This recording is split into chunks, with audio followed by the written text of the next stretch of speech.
Salve, salve, meus queridos alunos, Mário Alencar, tudo bem com vocês? Você também que não é aluno Mário Alencar, mas acompanha aqui o Química Perfeita, seja muito bem-vindo à aula de hoje. E, gente, eu vou perguntar pra você o seguinte, você sabe o que é entalpia padrão de formação? Acho que eu nem sei não. Você sabe como é que funciona uma compressa de emergência, aquelas compressas que esquenta e tem umas que esfria? Você sabe como é que funciona isso? Além também não sei não. Você sabe como é que os fatores influenciam a entalpia? Carlinhos, eu sei quais são os fatores, que eu vi na aula passada, mas como eles influenciam, eu não sei. Pois prepare-se que você vai saber hoje, tá? Esse é o nosso tema da aula de hoje, nós vamos falar sobre como os fatores influenciam na entalpia, vamos falar sobre o estado padrão e vamos falar sobre a entalpia padrão de formação. Como é que eu uso ela para calcular a entalpia e o que é a entalpia de dissolução. Carlinhos, muita coisa, tá muito bacana o vídeo. Espero que vocês gostem, tá? Já comenta, já curte aí, se inscreve no canal se você não é inscrito ainda. E roda a vinheta.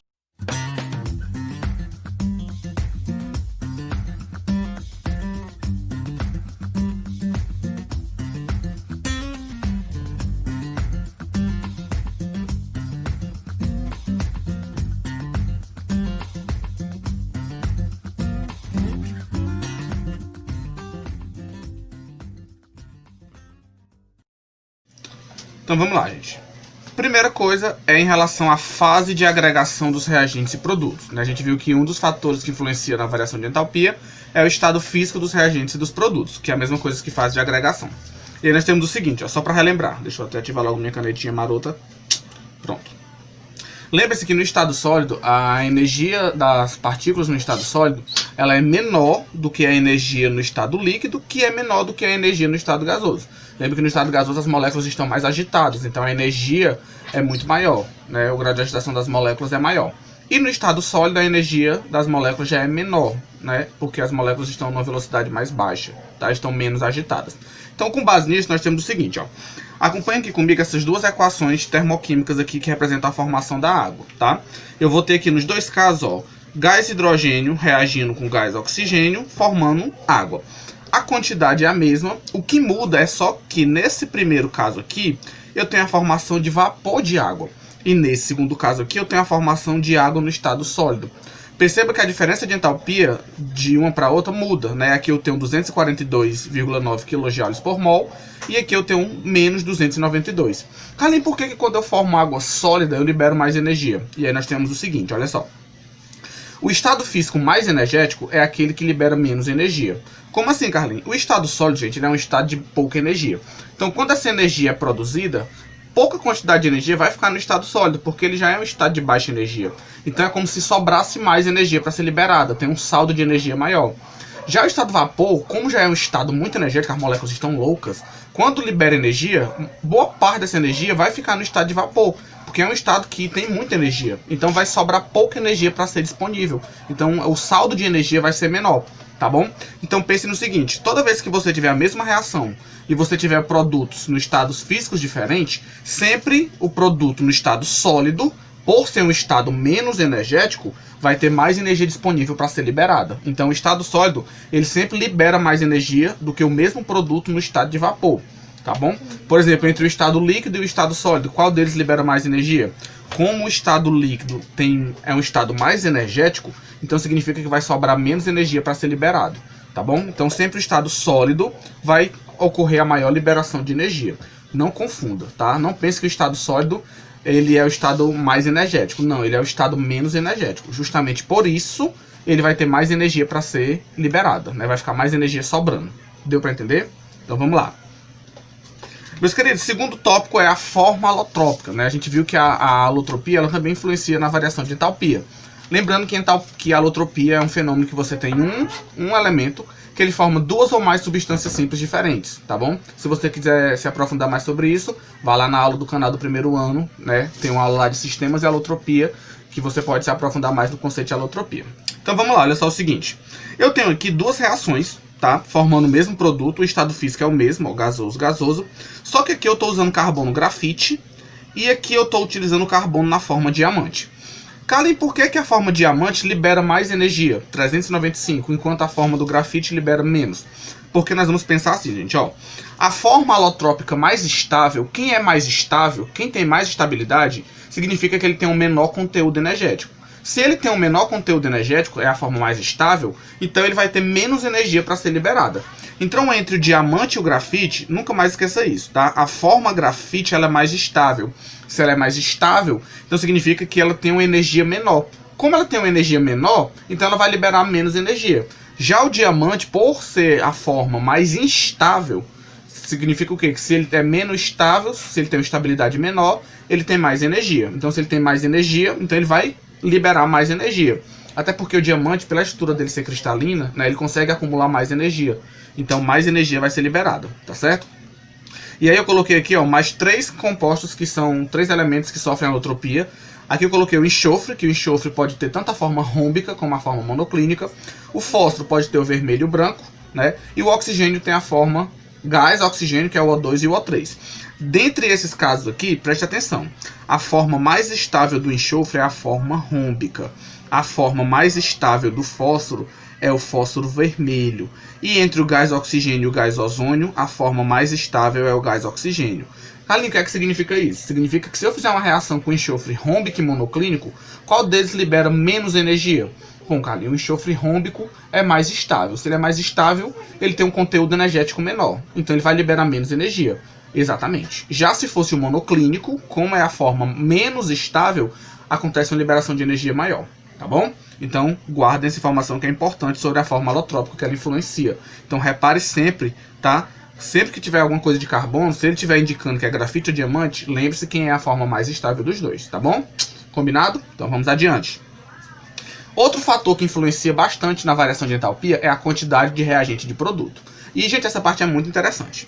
Olha só, aqui eu tenho 2 reações, tá, de formação da água.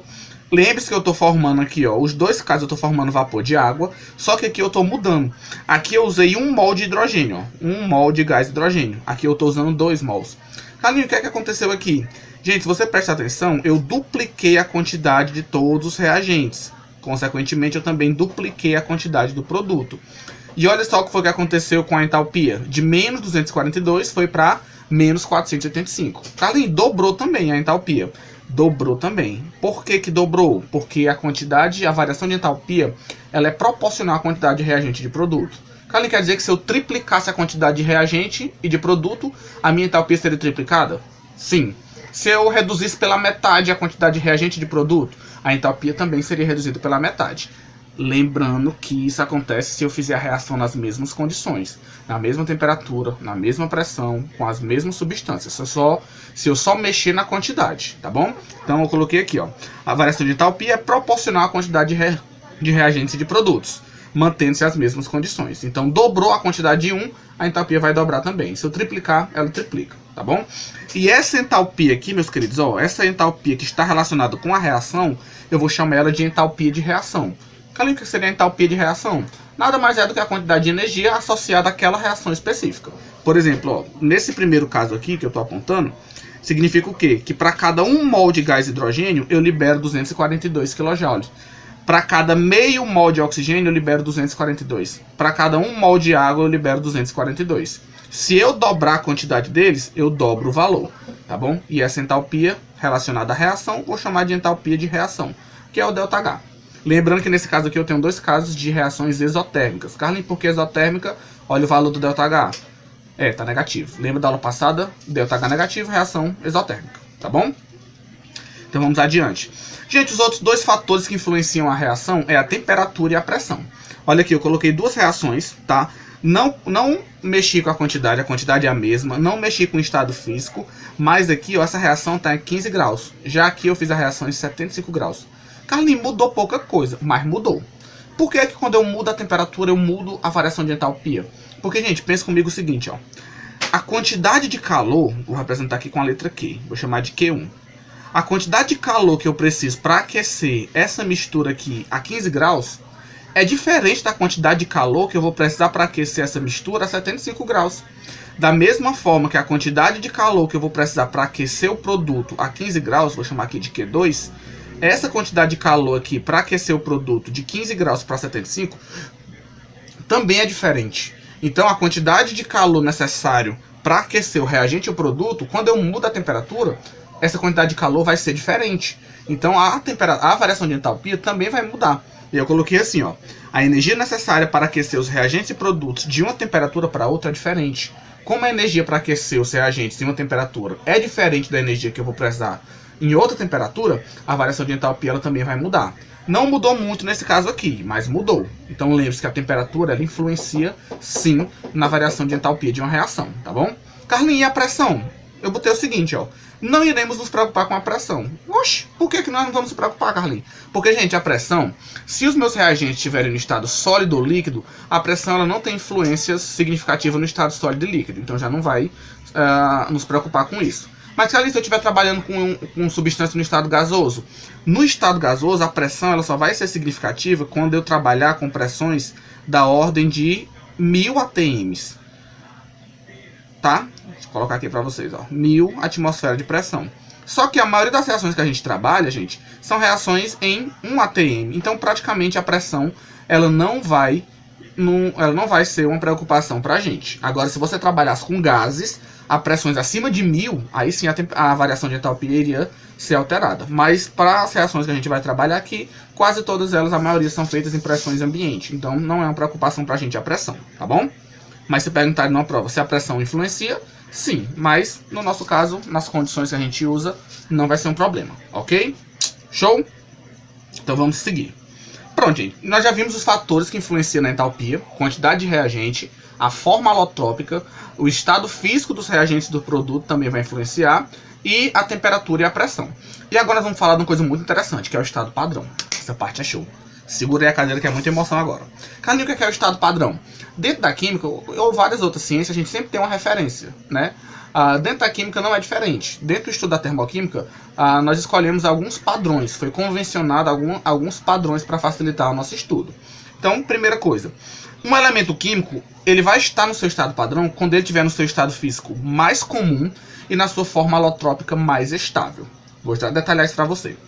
Carlinhos, quais são as condições padrão? Gente, as condições do estado padrão é essa daqui, ó. A temperatura é 25 graus Celsius ou 298 Kelvin e a pressão a 1 atm. Alguns livros trazem que a pressão padrão é 1 bar. 1 bar, transformando para atm, dá em torno de 0,98 atm. Então a gente pode arredondar para 1 atm, tá bom?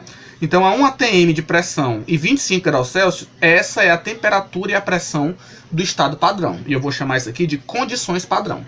Agora olha só. Isso aqui, gente, isso é muito... Deixa eu até baixar a cabeça aqui. Gente, isso é muito importante. Toda substância simples... Cadê que é uma substância simples que eu não lembro mais? Substância simples é uma substância formada por um elemento só, tá? Por exemplo, aqui, ó, se eu tiver o gás flu, F2. O gás flu é uma substância simples. Carlinhos, o senhor falou um elemento, aqui tem 2. Não, olha a pegadinha. Esse númerozinho aqui, esse 2, não está falando do número de elementos. Ele indica o número de átomos, tá? Elementos é só um, que é só uma letrinha. Só tem uma letra F, então é só um elemento. Toda substância simples no seu estado padrão, ou seja, nessas condições aqui de temperatura e pressão, e se tiver na sua forma mais comum e estável, toda substância simples tem a sua entalpia igual a 0. Gente, quando eu falar em entalpia padrão, toda vez que você vê esse estado padrão, você vai olhar para essa bolinha aqui, ó. Toda vez que tiver essa bolinha, H e essa bolinha, significa que é a entalpia no estado padrão, tá bom? Então, olha só. Carbono grafite é uma substância simples e o grafite é a forma mais estável do carbono. Se você tiver carbono grafite a 25 graus e 1 atm, ele está no seu estado padrão. Qual é que vai ser a entalpia dele? A entalpia dele vai ser 0. Porque ele é uma substância simples e está no seu estado padrão. Fósforo vermelho, 0. Gás oxigênio, 0. Gás flu, se eu pegar o F2 nas condições padrão, 0. Agora, por que o diamante não vai ter uma entalpia igual a 0? Carlinhos, mas ele é uma substância simples. Se ele tiver nessas condições aqui, ó, de 25 graus e 1 atm, por que ele a entalpia dele não é 0? Porque ele está na forma de diamante. E a gente viu que entre diamante e grafite, quem é a forma mais estável do carbono? Exatamente, é o grafite. Então o diamante, por não ser a forma mais estável, não vai ter uma entalpia igual a 0. Vai ser diferente de 0, tá bom? Então guarde essa informação aqui. A entalpia no estado padrão de toda substância simples é 0. Tá bom? Então vamos seguir. Gente, com base nisso, a gente vai entrar num conceito muito bacana, que é o conceito de entalpia padrão de formação. O símbolo é esse aqui, ó. ΔH, bolinha F. Carlinhos, vamos entender esse símbolo aí? Vamos. ΔH, porque é a variação de entalpia. Essa bolinha é para dizer que é a entalpia padrão. E como eu estou falando de uma entalpia de formação, eu uso a letrinha F. Então, entalpia padrão de formação. O que é isso, Carlinhos? Vamos aqui para a definição, ó. É a variação de entalpia verificada na formação de 1 mol da substância a partir de sua substância simples no estado padrão. Então é a quantidade de energia relacionada com a formação de 1 mol de uma substância composta partindo dos seus reagentes simples. Carlinhos, só falando assim fica difícil. Se eu visse um exemplo ficaria mais fácil. Vamos por exemplo, que eu coloquei. Olha só. Aqui eu tenho a entalpia de formação da água. Lembra, se você está vendo entalpia de formação, se tem essa bolinha aqui, significa que é a entalpia padrão de formação. Se é padrão, você já sabe que ela foi feita nessa temperatura e nessa pressão, tá bom? Vamos seguir aqui os protocolos. Existem 3 critérios para a gente saber se é entalpia de formação. Primeiro, a entalpia de formação é verificada na formação de 1 mol. Aqui eu tenho 1 mol de água. Lembra que quando não tem número é 1. Então o primeiro critério tem que ser 1 mol. Confere. Os reagentes têm que ser substâncias simples. Então aqui, ó, gás hidrogênio e gás oxigênio estão na forma simples, beleza? Como eles estão na forma simples, então significa que a entalpia deles é 0. Então aqui é 0 e aqui é 0. E outra, tem que estar na sua forma mais estável. Entre gás oxigênio e gás ozônio, o oxigênio está na sua forma estável. E o hidrogênio também está na sua forma mais estável. Então sim, esse valor se refere à entalpia de formação. Carlinhos, o que é que significa esse menos 286? Significa que para você formar 1 mol de água, é necessário que haja liberação de 286,6 kJ de energia.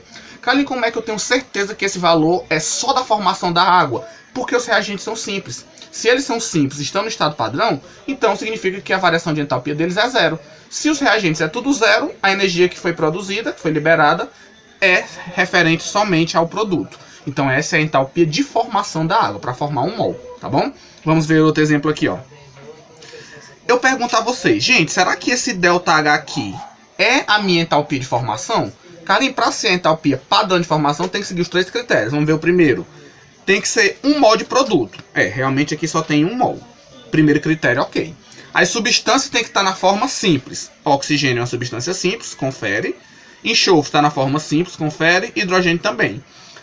Está no estado padrão, 25 graus e 1 atm. Está no estado padrão. Agora, olhe só para o enxofre. Enxofre rômbico.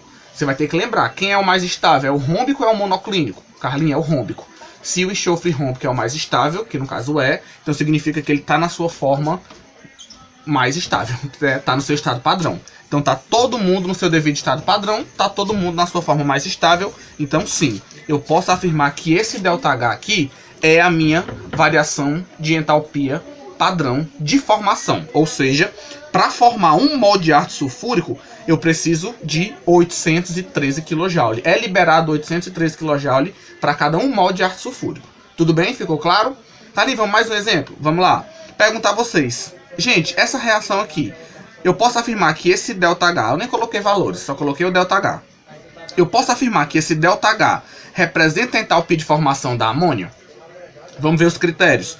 Os reagentes têm que estar na forma simples. Nitrogênio e hidrogênio são substâncias simples. Está no seu estado padrão. Mas espera aí. Não é entalpia de formação. Por que, Carlinhos? Porque para ser entalpia de formação, tem que ser na formação de 1 mol. E aqui eu tenho 2 mols de amônia. Não, então você já pode afirmar que esse ΔH aqui, seja qual fosse o valor, não representaria a entalpia de formação da amônia. Seria só a entalpia da reação. Para ser de formação, teria que no lugar de 2 ser 1 mol. E aqui teria que especificar que a temperatura era 25 graus e 1 atm. Tudo bem, meus queridos? Deu para entender o que é entalpia de formação? É a quantidade de energia relacionada à formação de 1 mol de uma substância a partir dos reagentes. Tem que estar na forma simples, tem que ter substância simples e todos têm que estar no seu estado padrão. Tá bom? Vamos adiante. Daqui a pouco nós vamos fazer mais uma questãozinha sobre isso. Gente, agora vem para a parte mais legal. Essa parte aqui, que massa. Gente, existem algumas maneiras de a gente conseguir calcular a entalpia de uma reação. Essa é a primeira maneira. Nas próximas aulas nós vamos ver as outras, tá bom? Tem a forma prática, né, que é usando o calorímetro, né, mas também existem as formas teóricas, né, a gente usa alguns métodos para calcular a entalpia. E nós vamos ver agora o primeiro método. Qual é o primeiro método? Calcular a entalpia de uma reação usando a entalpia de formação. Você sabia que a partir da entalpia de formação eu consigo calcular o ΔH de uma reação todinha? Carlinhos, mentira, tô falando sério, de verdade. Olha só, considere aqui essa reação aqui, ó. Eu tenho a amônia, reagindo com brometo de hidrogênio para formar brometo de amônio. E eu não sei qual é o ΔH dessa reação. Aí imagina que você vai uma questão de prova e tem assim, ó. Essa reação é endotérmica ou exotérmica? Carlinhos, como é que eu vou saber se eu não sei o ΔH? Eu não sei o ΔH da reação, mas eu sei o ΔH de formação de cada substância que participa da reação. Ou seja, a questão está me dizendo, ó, que o ΔH de formação da amônia é 45,9, o ΔH de formação do brometo de hidrogênio é menos 36,3 e o ΔH de formação do brometo de amônio é menos 270. Cuidado, gente. O que eu estou calculando aqui não é a entalpia de formação. Eu estou usando a entalpia de formação que eu já sei de cada um para calcular a entalpia da reação. E, Carlinhos, como é que eu vou conseguir calcular a entalpia da reação só sabendo a entalpia de formação das substâncias? Dessa forma aqui, ó. Essa é a equação que nós vamos utilizar. A entalpia da reação vai ser igual. Esse símbolo aqui, gente, esse Ezinho significa somatório. Então, é o somatório da entalpia de formação dos produtos menos o somatório da entalpia de formação dos reagentes. Lembrando que tudo que tem depois da seta é o meu produto e tudo que está antes da seta é o meu reagente, tá bom? Então, seria da seguinte maneira, ó. Vou colocar aqui passo a passo para você ver. Primeiro, ficou meio feia a letra, mas tudo bem, tá? Então, olha só. O ΔH da reação vai ser ΔH de formação do produto. Eu só tenho um produto aqui, ó. Se eu tivesse mais de um, eu teria que somar. Como eu só tenho um produto e a entalpia de formação dele é menos 270,8, então fica assim, ó. Menos 270,8 seria a entalpia do produto. Aí na fórmula, menos, esse aqui é o menos da fórmula, menos o somatório da entalpia dos reagentes. Aí, ó, eu tenho dois reagentes. Eu tenho a amônia, que a entalpia dela é menos 45,9, mais o outro reagente, que é o brometo de hidrogênio, que a entalpia dele é menos 36,3. Então fica assim, ó, mais menos 36,3. Fecha o colchete, tá bom? Carlinhos, de novo, por que que tem 45 e tem 36 e por que que tem um mais? Porque é o somatório dos reagentes e eu tenho dois reagentes. E por que que no produto não tem mais? Porque eu só tenho um produto. Se eu tivesse mais de um produto, aí eu iria somar um produto com o outro. Como eu só tenho um, não preciso disso, tá bom? Gente, olha só. Vou até beber minha água. Uma coisa muito importante. O problema em cálculo de entalpia é o sinal. O diabo do sinal é o problema. Então, o que é que eu sugiro a você? Faça da mesma forma que eu fiz aqui. Vá tintim por tintim. Não queira fazer... vou fazer de cabeça rapidinho. Não, você vai acabar errando. Então, faça passo a passo. Então, vai ficar assim, ó. Vamos lá. O ΔH da reação vai ser, repito o ΔH do produto, menos 270,8. Repito o menos da fórmula. E aqui, ó, mais com menos dá menos. Então, vai ficar menos 45,9 menos 36,3. Tá vendo por que que o sinal é uma desgraça? Então, cuidado com o sinal. Agora, se eu continuo, ó, repito o valor do produto, menos 270,8, menos da fórmula, que é esse menos aqui, tá? Menos 45,9, menos 36,3, mesmo sinal, soma e repete o sinal. Então, vai ficar 82,2. Só que tem um detalhe, gente. Quando eu somar 45,9 menos 36,3, isso aqui daria menos 82,2. Carlinhos, por que que tu não colocou um menos? Por que que tu colocou, na verdade, aqui um mais? Porque, ó, isso aqui vai ser negativo. Só que como tem esse menos aqui de fora, menos com menos dá mais. Tá vendo? Cuidado com o sinal. Faça com calma. E aí ficou o seguinte, ó. Menos 270,8 mais 82,2. Sinais diferentes, subtrai e dá o sinal do maior. Então vai ficar aqui, ó. O ΔH da reação é menos 188,6. Então agora sim, ó. Esse valor aqui de menos 188,6 é o ΔH da reação. E eu consegui calcular o ΔH da reação sabendo a entalpia de formação de cada substância, tá bom? Então vou colocar aqui, ó, 0,6. Agora sim, eu pergunto, essa reação é endotérmica ou exotérmica? Ah, cara, agora ficou tranquilo, parte do senhor. Como o valor é negativo, agora eu posso afirmar que essa reação é uma reação exotérmica. Gente, deu para entender como é que se calcula a entalpia utilizando a entalpia de formação? Carlinhos, deu, mas se tivesse outro exemplo seria bom. Vamos fazer um já nas questões, tá certo? Então vamos adiante. Meus queridos, para terminar essa parte aqui, eu vou só apresentar para vocês mais uma entalpia muito bacana, que é a entalpia padrão de dissolução. Carlinhos, entalpia, porque tem o ΔH, padrão, tá aqui a bolinha, e como é uma dissolução, por isso que tem esse dis aqui. Exatamente. O que é que seria a entalpia de dissolução? Carlinhos, o que é dissolução? Dissolução, gente, é quando você pega uma substância e vai dissolver na água, né? Você pega um sólido, por exemplo, e vai dissolver ali na água. Ou um sólido, ou um líquido, né? Vai dissolver. E aí nós temos o seguinte, ó. A entalpia de dissolução padrão é a energia liberada ou absorvida na forma de calor durante a dissolução de 1 mol de um composto solúvel em água nas condições padrões. Cuidado. Carlinhos, por que cuidado? Na entalpia de formação, ela se refere a 1 mol do produto. Na entalpia de dissolução, é 1 mol do reagente. Vou mostrar aqui para vocês. Ó. Aqui eu tenho 2 casos. Ó. Eu tenho nitrato de amônio, que está no seu estado sólido. Quando eu dissolvo ele na água, vai ficar aquoso. Ó. Eu vou liberar NH4+, e NO3-. 2 íons, tá bom?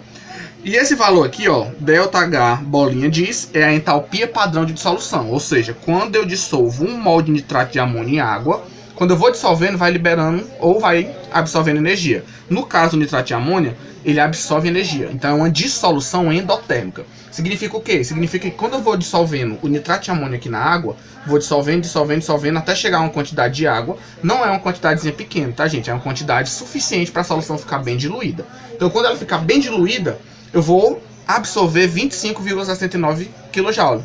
Se essa dissolução é endotérmica, significa que na hora que eu estiver fazendo a dissolução, o meu becker ele vai começar a esfriar. Por quê? Porque o processo está absorvendo energia. Já no caso do hidróxido de sódio, que é esse outro aqui, ó, a dissolução dele é menos 44. Aí nesse caso, enquanto eu estou fazendo a dissolução, em vez de esfriar, ele vai aquecer, porque é um processo exotérmico. Então eu vou dizer que é uma dissolução exotérmica, tá bom? Não vou entrar em muitos detalhes aqui agora, mas eu queria até fazer uma observação. A entalpia de dissolução está relacionada com 2 coisas. Quais são, Carlinhos? Quando você pega um sólido e vai dissolver na água, existem 2 fatores que vão interferir na entalpia. Eu não falei isso na nossa aula lá online no Meet, tá, pessoal? Mas estou falando agora. Quais são os 2 fatores que compõem a entalpia de dissolução? Primeiro, quando eu boto um sal na água, um sólido, ele vai ter que se dissolver. Então, primeiro fator é em relação à dissolução do sal, a quebra das ligações, a quebra do cristal, tá? E depois que eu separo esses compostos, que eu quebro esse cristal, vai ter outro fator envolvido. Qual é esse fator? É essas partículas que eu separei, esses íons que estão separados, eles vão interagir com a água. Isso é chamado de solvatação, quando as moléculas de água ficam interagindo com os íons. Então existem 2 fatores, né? Primeiro eu vou ter uma energia que vai ter que ser absorvida para quebrar esse cristal. E depois, quando esses íons interagir com a água, vai liberar energia. O saldo desses 2 processos é que dá a entalpia de dissolução, tá bom? Mas eu não vou entrar em detalhes nisso aqui não, tá bom? Eu só quis mostrar para vocês que a entalpia de dissolução tem a ver com esses 2 fatores. A quebra do cristal, né? A separação dos íons e a interação dos íons com a água, tá bom? Então, gente, positivo, dissolução endotérmica. Negativo, dissolução exotérmica. E aí uma curiosidade para terminar é as compressas de emergência. Já viu aquelas compressas de emergência? Carlinhos, já vi, tem as compressas frias e quentes, né? Como é que eles fazem isso? Dentro dessas compressas, eles colocam uma substância, um composto solúvel em água, né?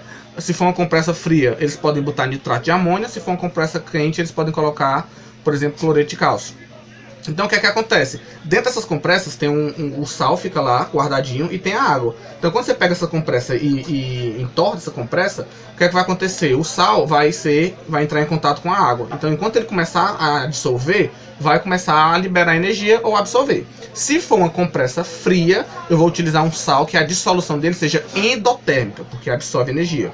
Se eu quiser uma compressa quente, eu vou utilizar um composto que a dissolução dele seja exotérmica. Então, quando ele entra em contato com a água, você bota a compressa, o sal entra em contato com a água e ou vai começar a absorver energia ou vai liberar energia, tá bom? E por último, lembre-se que a entalpia de dissolução se refere sempre a soluções bem diluídas. Para mim chegar nesse valor de 25,69, por exemplo, não é simplesmente 10 ml de água, não. É uma quantidade de água suficiente para a solução ficar bem diluída, tá certo? Então, meus queridos, terminamos por aqui. Para encerrar agora, nós vamos só fazer as questões para fixar bem, tá bom? Então vamos lá, primeira questão, ó. Analise a seguinte equação termoquímica e diga se a variação de entalpia corresponde à entalpia padrão de formação.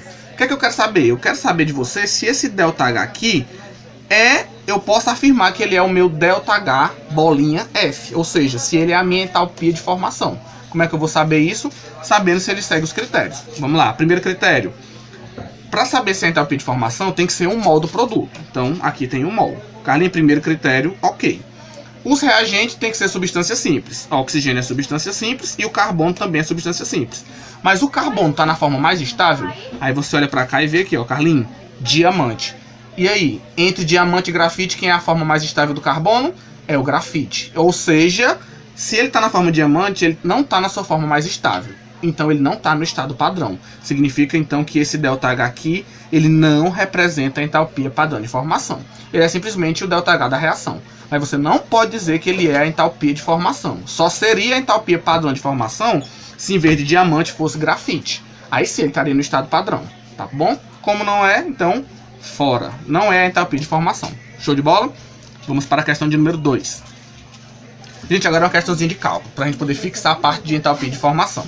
Olha só, calcule a variação de entalpia, ou seja, eu quero calcular o ΔH, sabendo que a entalpia de formação do etanol, esse aqui é o etanol, o valor da entalpia de formação dele é esse. A do monóxido de carbono é menos 110 do monóxido de carbono e o da água é menos 285. Carlinhos, vou conseguir calcular de boa, mas está faltando ele me dizer a entalpia do oxigênio. Mas não precisa. Por que não precisa? Falei para mim. Exatamente, porque o oxigênio é uma substância simples e se ele é uma substância simples, entre O2 e O3, a gente viu que a forma mais estável é o O2, então ele está no seu estado padrão. Então a entalpia dele é 0, então não entra no cálculo, tá bom? Então vamos seguir agora, gente, ó. Lembra da fórmula? O valor da entalpia de reação é o somatório dos produtos menos os reagentes. Nesse caso aqui agora eu tenho dois produtos, ó. O CO é um produto, tá depois da seta, e a água é outro produto. E agora só tenho um reagente. Então vamos lá para a equação. Jogando na fórmula, nós vamos ter isso aqui, ó. Cuidado com o detalhe. Qual é o detalhe? Gente, tá vendo que aqui no CO eu tenho 2 mols? Tô vendo, Carlinhos. Tá vendo que aqui na água eu tenho 3 mols? Tô vendo. Esse 2 e esse 3 vai influenciar? Vai. Lembra que a quantidade dos reagentes ela influencia. Então vou fazer o seguinte, ó. A entalpia de formação do CO é menos 110. Tá aqui. Só que como são 2 mols, então é 2 vezes menos 110 mais. Por que mais, Carlinhos? Porque eu tenho 2 produtos. Eu tenho o CO e tenho a água. Mais o quê? Mais 3 vezes, porque eu tenho 3 mols aqui de água, ó. 3 vezes menos 285,83, que é o valor da entalpia de formação da água. Fecha colchete. Menos, esse menos aqui é o menos da fórmula, tá? Esse menos aqui da fórmula. A entalpia do reagente. O reagente eu só tenho um, que é o etanol, porque o oxigênio é 0. E a do etanol é menos 277. Então fica aqui, ó, menos 277,69. Carlinhos, precisa multiplicar esse 277 por alguma coisa? Não precisa, porque aqui no etanol, ó, é 1. Como não tem nada, é 1. Se fosse um 2 aqui ou um 3, aí você precisaria colocar aqui na frente também. 3 vezes ou 2 vezes. Como é 1, então, Pai do Senhor, é 1, tá bom? Então vamos lá, ó. O que é que eu fiz aqui agora, ó? 2 vezes menos 110,53 vai dar menos 221,06. Aí olha o joguinho do sinal, ó. Mais com menos dá menos. 3 vezes 285,83, 857,49. E o sinal negativo aqui, ó, porque mais com menos é menos. E aqui, ó, menos com menos dá mais. Por isso que aqui é mais 277,69. Cuidado com os sinais, tá? Sempre eu vou falar isso. Cuidado com os sinais, gente. Agora sim, vou resolver tudo, ó. Vai ficar assim, ó. Menos 221 menos 857, sinais iguais, soma e repete o sinal. Então, a soma deles dois aqui, ó, vai dar 1078,55. Repete o mais e repete o 277,69. Agora sim, sinais diferentes, subtrai e dá o sinal do maior. 1078 menos 277,69, a minha resposta final vai ser menos 800,86 kJ. Esse é o ΔH da reação, é esse ΔH aqui, ó. E a minha reação é endotérmica ou exotérmica? Exotérmica, porque o ΔH é negativo, tá bom? Gente, deu para entender, meus queridos? Tudo tranquilo, Pai do Senhor? Qualquer dúvida, bote aí nos comentários, tá bom? Gente, é só você fazer passo a passo. Coloca cada um no seu lugar, olha os sinais, vai fazendo devagarzinho, que você consegue fazer questões de calcular a entalpia utilizando a entalpia de formação, é bem tranquilo, tá bom? Ali eu preciso decorar o valor da entalpia de formação? Não, esses valores aqui, ó, 277, 110, ele vai dizer de cada substância que você precisa, tá bom? Só não falou do oxigênio porque é 0, ok? Então, show de bola. Então vamos lá. Questão de número 3. O nitrato de potássio possui um ΔH ΔH bolinha diz mais 34,89. Primeira pergunta, como se chama esse tipo de entalpia? Esse daqui, gente, vamos lá comigo, ó, repete aí junto comigo. É a entalpia padrão de dissolução, quando eu dissolvo aquela substância na água, tá? Então, como se chama essa entalpia? Entalpia padrão de dissolução. Pergunta de número item B, né? Esse sal poderá ser utilizado em bolsas de emergências que irão proporcionar aquecimento ou resfriamento. Gente, como o valor da entalpia de dissolução é positivo, significa que é uma dissolução do tipo endotérmica. Se é uma dissolução endotérmica, ele vai absorver energia, logo a temperatura vai diminuir. Então eu usaria esse sal para uma bolsa de resfriamento. Se fosse um valor negativo, aí seria uma dissolução exotérmica, aí seria aquecimento, e não é o nosso caso. Show? Tranquilão? E para encerrar a questão de número 4, ó. Nos Estados Unidos, em 1947, a explosão de um navio cargueiro carregado de fertilizante nitrato de amônia causou a morte de 500 pessoas. Triste, né? Lamentável. A reação ocorrida pode ser representada pela equação. Tá aqui a equação, ó. Nitrato de amônia formando nitrogênio, oxigênio e água. E o ΔH da reação é menos 411. Não é a entalpia de formação, é só a entalpia da reação. O que é que ele quer saber, ó? Nesse processo, quando a decomposição de 1 mol do nitrato de amônia, vai acontecer o quê? Carlinhos, olha só, lembra que eu falei para vocês que a quantidade de reagente está relacionada com a entalpia? Se 2 mol de nitrato de amônia libera 411, se eu utilizar 1 mol, o que é que eu estou fazendo, gente? Carlinhos, se em vez de 2 tu está usando 1, então tu está diminuindo pela metade. Se eu diminuo a quantidade de reagente pela metade, o que é que vai acontecer com a entalpia? Ela vai ser diminuída também, então eu vou dividir esse valor por 2. A metade de 411 é 205,6. Carlinhos, mas tem 2 itens que tem 205. Ele libera ou absorve? Olha o sinal aqui, ó. Se o sinal é negativo, é porque é exotérmico. Se é exotérmico, ele está liberando. Então, gabarito, gente, letra C. Irá ocorrer a liberação de 205,6, porque eu dividi pela metade. Carlinhos, quer dizer que se em vez de 1 mol aqui fosse 4, o que é que iria acontecer? Eu teria duplicado, então eu iria dobrar o valor. Tá bom? Mas como eu diminui pela metade, o valor da entalpia também diminui pela metade. E em vez de absorver, é liberação, porque o sinal é negativo. Tá ok? Pois, meus queridos, nós paramos por aqui, tá? Eu espero que vocês tenham gostado, tá bom? Qualquer dúvida, deixe aí nos comentários. E até a próxima, tá? Tchau!